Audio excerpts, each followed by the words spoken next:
And we have the Bible verse, Isaiah 7:14. I'm going to read from the King James Bible. Therefore the Lord himself shall give you a sign.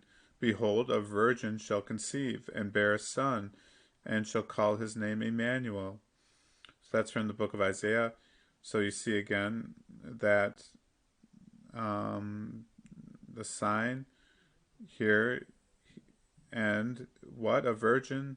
Now that's a big deal, right? Because right, you just can't have a child without a man and woman coming together. So this was a miracle, a sign, a virgin. And look how some of these new versions leave the virgin birth out. Now, again, if you're new to this channel or this video, I do have a playlist on my channel covering why, if you read English, you should use the King James Bible. Now, not every new version will always have the same adding or removing. Sometimes they'll pick certain versions to do it, and then other versions will keep certain things. In this case, some of the newer versions, English versions that came after the King James Bible, they keep virgin, which they should, but some of the other ones don't. For example, you have some of these, like I could read you, not the amplified, but I have to go down a little bit more. The American Standard has it. We'll just kind of get down here.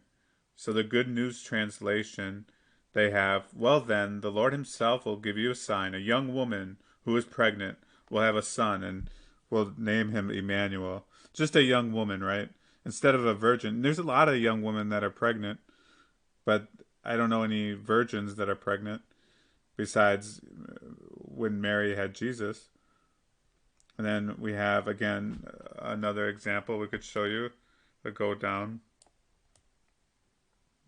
The New American Bible. Therefore, the Lord himself will give you a sign. The young woman, pregnant and about to bear a son, shall name him Immanuel. Missing virgin again. Net Bible.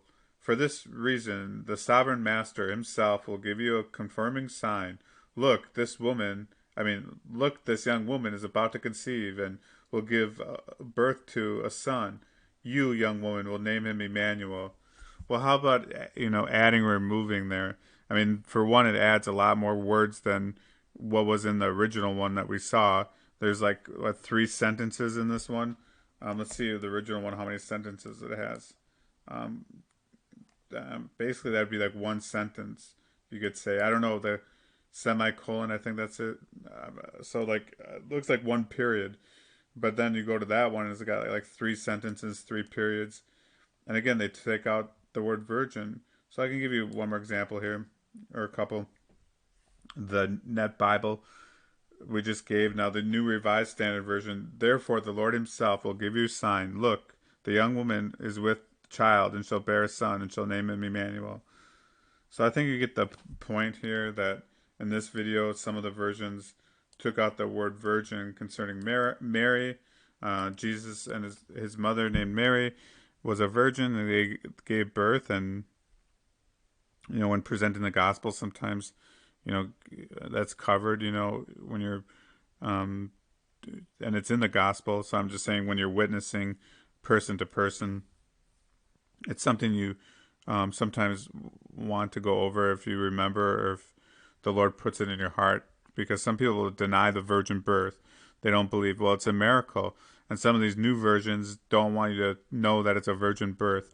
So you've been warned against some of the new English versions. Actually, like I have other videos, English Standard Version warning. If you don't, because a lot of people will say, "Oh, well, I read the English Standard Version, and it's really conservative, and it's literal in its meaning, and it uses the finest, oldest manuscripts," kind of thing. Well, I have videos on there too showing how the English Standard Version removes words too. So this has been a warning.